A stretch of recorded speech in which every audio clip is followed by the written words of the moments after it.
On a road near the mountains, James is driving his car at dangerous speed. When he gets distracted for a second, he almost misses the truck in front of him.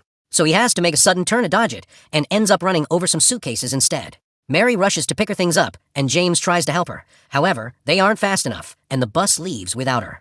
Her original plan was to go to the city, but now she has no choice but to return to her hometown, Silent Hill. So James offers to drive her there as an apology. At that moment, the wind starts blowing, and the clouds move to cover the sun, so Mary explains this is a Silent Hill summer storm. Suddenly, Mary appears to be drowning underwater, only for a very drunk James to wake up in a club. His phone keeps ringing, but he ignores it and continues to drink. A waitress tells him it's time for him to go, so James stands up and accidentally bumps into her, causing her to drop some glasses. The bouncer approaches James to kick him out, but James pushes him onto the tables. Then he tries to pick up his ringing phone, but the bouncer grabs him from behind. James headbutts him to get him off, only for 2 more bouncers to grab him and finally kick him out of the club by throwing him on a pile of trash. The phone rings again, and James finally picks up.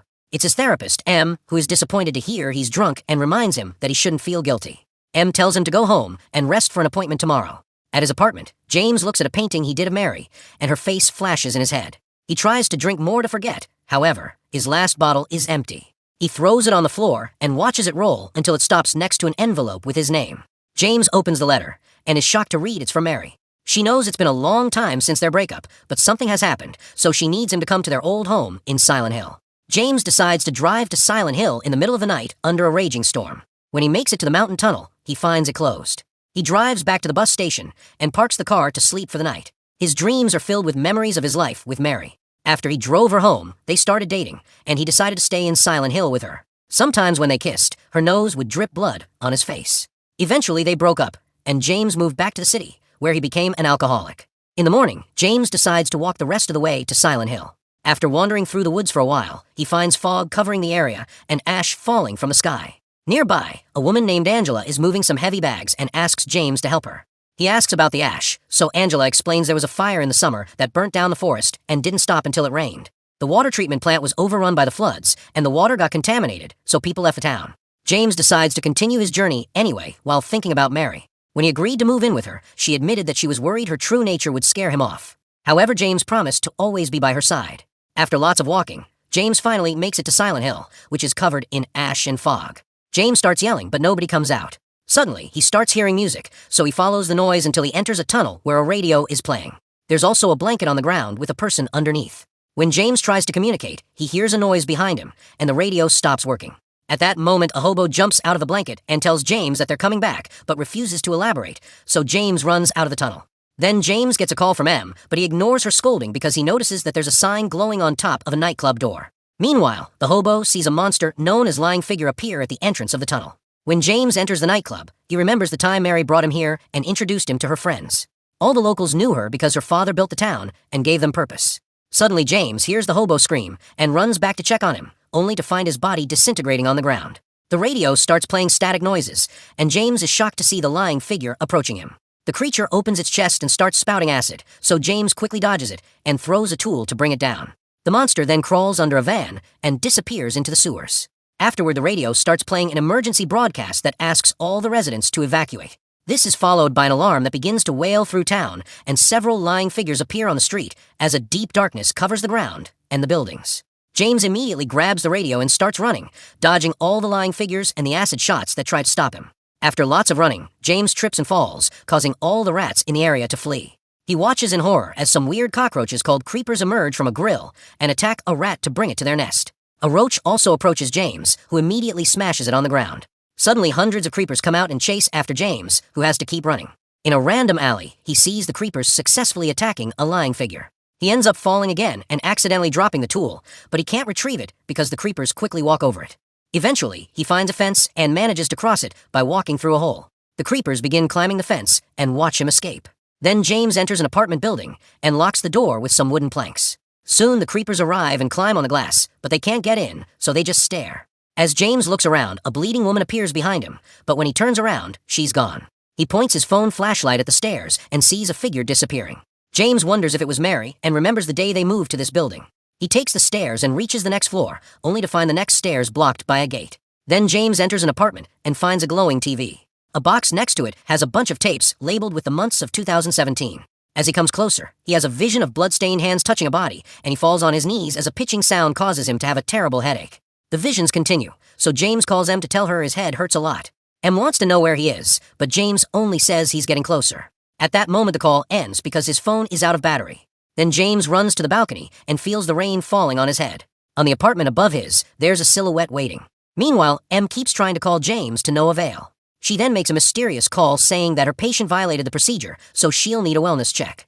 Afterward, James climbs the balconies to reach the apartment above his. When he goes inside, he discovers that the silhouette is a bunch of moths on top of a mannequin. He looks at the mannequin's dress and remembers Mary used to have one like this. There's a light at the back, so James follows it to find a flashlight in what appears to be a very creepy shrine that has more moths inside a plastic head. This triggers another memory. One day, when he came back from a grocery store, James found Mary surrounded by a gothic crowd in the darkness. They were telling her that love can twist someone's head, and they needed her to stay focused.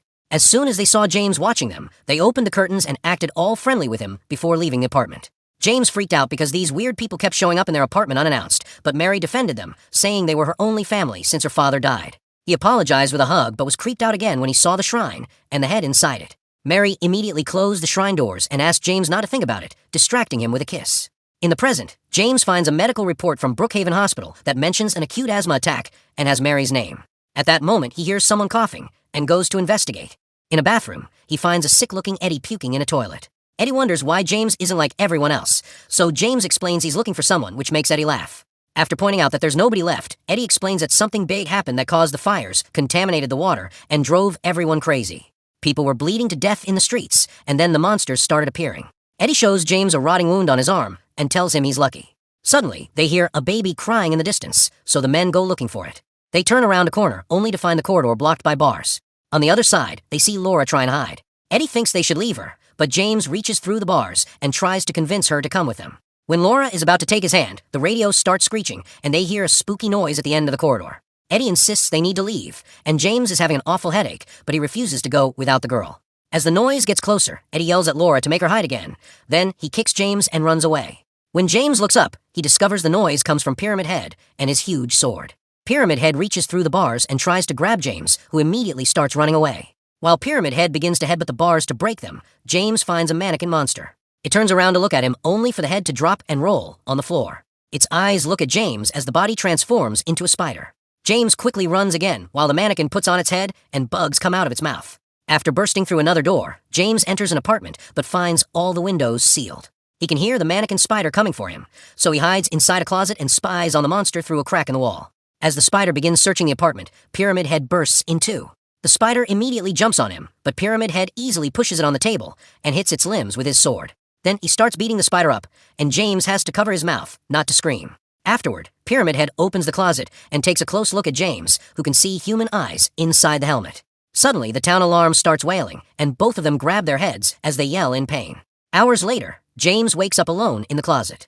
He comes out and discovers that the place looks normal. There's also Angela lying on the floor. When Angela tells him that he can't save her, he desperately comes closer, demanding an explanation, but Angela keeps him at bay with a knife. She then collapses in tears. James runs out of the building, and on top of a wall, he finds Laura, who asks him to catch her before she jumps down. She has a doll in her hand and says that Mary gave it to her. When James tries to ask for details, Laura sees something and starts running. James follows her, unaware of the person appearing in the fog. At a park, Laura enters a maze, and James keeps trying to follow her, but he soon gets lost. Suddenly, Maria appears behind him and asks about his plans. She decides to help him because he's the first normal person she's seen in weeks, and there's strength in their numbers. They manage to leave the maze, but when they reach the street, the radio starts screeching again. As a lying figure appears nearby, the duo hides behind a car, and Maria holds James' hand. The creature spits a bit of acid on the ground before walking away. Once it's gone, the duo comes out, and James sees a building that triggers another memory. One day, while he was wandering through the city, he saw Mary being dragged away by her creepy friends. He followed them into an alley, where he found a fence covered by posters. He ripped the paper off and pushed the fence to pass, only to find another fence at the opposite end. Then he noticed smoke coming from the ground, so he moved all the trash to discover a secret hatch with strange symbols. He opened it by pressing a button, and went down the stairs to find a series of tunnels where he could hear the creepy people chanting. In the present, Maria takes James to the hospital, where he finds a patient's files, and Maria discovers a bunch of tapes with medical notes. The doctor's voice describes some symptoms and blames them on exposure to an unidentified substance. The recording finishes with him asking Mary for her name. Maria tells James that there used to be rumors of a cult that worshiped Mary's father even after his death. In the next tape, the doctor mentions a potion that Mary drank for years, and she admitted that it made her feel whole. All this makes James remember what he saw in the tunnels. The crowd was wearing black robes and making a masked Mary drink something from a small bottle. Then they lowered her body to the ground and started to drink her fluids. Someone recorded everything with a video camera, so the rituals were on the tapes they saw earlier. James is snapped out of his memories by another headache as the siren wails through town again. When his hand touches the floor, the darkness begins spreading through the room, making everything look rotten. Maria drags James out of the room, but they can't advance because they find half of the building destroyed and on fire. After taking a metal bar from a wheelchair, Maria and James take the opposite corridor, trying to find another exit. They run past many rooms with monsters and eventually enter one filled with bubblehead nurses. They're all holding tools and at first appear to be frozen. Suddenly, a nurse starts banging on a stretcher, causing the others to wake up. The nurses start chasing after Maria and James, who go through the nearest door and run as fast as possible. Eventually, they reach an elevator, but pressing the buttons does nothing. James decides to fight and starts bringing nurses down by hitting their heads with the metal bar. A nurse still manages to sneak into the elevator and stab Maria before James throws her out. Then he presses the buttons again, and the elevator finally closes its doors, breaking some nurses' arms. As the elevator starts going up, James notices that Maria's wound is bleeding heavily. The elevator stops by getting stuck, so James has to use the metal bar to open it again. He picks Maria up and takes her to a room where he gets some bandages for her wound. Maria concludes that she looks a lot like Mary because of the way he looks at her. James gets uncomfortable and tells Maria to wait there while he checks the next floor. At the top of the stairs, James finds a locked door. While he tries to open it, Laura appears behind him and shows him her doll, which now looks very creepy and cries like a real baby. Laura yells at James for abandoning Mary, triggering a memory of James leaving Mary alone in their apartment. Then Laura says he must find Mary before it's too late and runs away. James keeps following the girl until she hides in room 318. When James enters the same room, Laura immediately goes out and locks the door. He yells at her and pounds on the door before he hears a strange noise. Suddenly, a bed appears on the ceiling covered with giant sheets, and Laura talks through the keyhole, wondering why James came. The sheets open to reveal a creepy humanoid creature whose nose drips blood on James' face like Mary used to. When he says her name, the creature pulls out 4 arms and grabs him before inserting a hand into his mouth. James struggles to breathe while Laura tells him to come back when he's ready. Suddenly, James wakes up and finds himself in a hospital bed. He starts freaking out, and a doctor tries to calm him down while telling him that he's in Brookhaven Hospital in Silent Hill. When he asks about Mary, Em enters the room and tells him he needs to let go because Mary has been dead for months. James can only cry as he tries to make sense of his memories. In the evening, James finally manages to remember something. When Mary returned to the apartment after the ritual, James told her they had to leave, mentioning what he saw in the tunnels as the reason. Mary admitted she had been in the cult since she was a little girl, and she never had a choice because her father forced her. When Mary pointed out that James was scared, he yelled at her and shook her body, saying he wasn't scared at all. Mary pushed him and explained she tried to leave the cult, but James ruined her escape when she made him lose the bus. She reminded him that he promised he wouldn't leave her even in the worst times, but James did so anyway. On his way out, he noticed many faces watching him from the windows. In the present, Em tells another doctor that since James lost Mary, he lost his grip on reality and his desire to regain it. Then Em checks on James, explaining that the creepy version of Silent Hill is in his head, and if he doesn't agree to do therapy, that hallucination will destroy him. After Em leaves the room, James looks out the window and sees a woman who looks like Mary on the street. The moths start landing on the glass, and the alarm goes off as the darkness takes over the hospital once more. Suddenly, James appears next to Maria, who tells him they should leave together since he couldn't find Mary. James notices how much she looks like Mary, and Maria proceeds to kiss him, saying they could stay together there. However, James just walks away and gets in the elevator. Maria tries to stop him, but he won't listen, so she decides to come with him. As the elevator quickly goes down, Maria's face sometimes turns creepy. Eventually, the elevator stops, and James walks into a corridor decorated with all the paintings he's made of Mary. The view from above reveals that the area is a maze. Maria keeps following him and insists he needs to accept that the adventure is over, but James says that she isn't real and calls her an obstacle before he grabs his head. The lights start flickering, and Maria screams in pain as Pyramid Head appears behind her to kill her with his huge sword. As Maria bleeds all over the floor, James turns around and is shocked to see his face under the pyramid helmet. Another flashback shows a drunk James frustrated with his art and painting a pyramid over his portrait to avoid looking at his own face. It seems this creature is the manifestation of his guilt.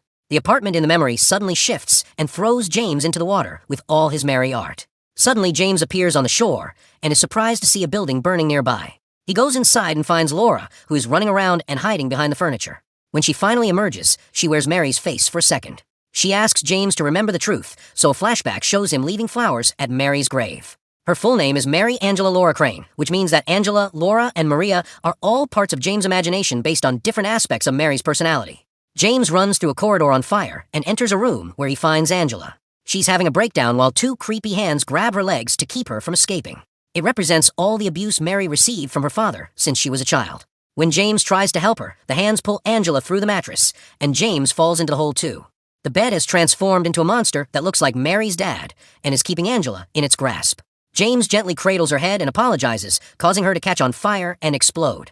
After staring at the bloody remains, James leaves the room and sees Mary at the end of the corridor. He follows her up the stairs until they make it to the roof. Mary's body is on a bed, causing him to remember the time he returned to Silent Hill after the breakup.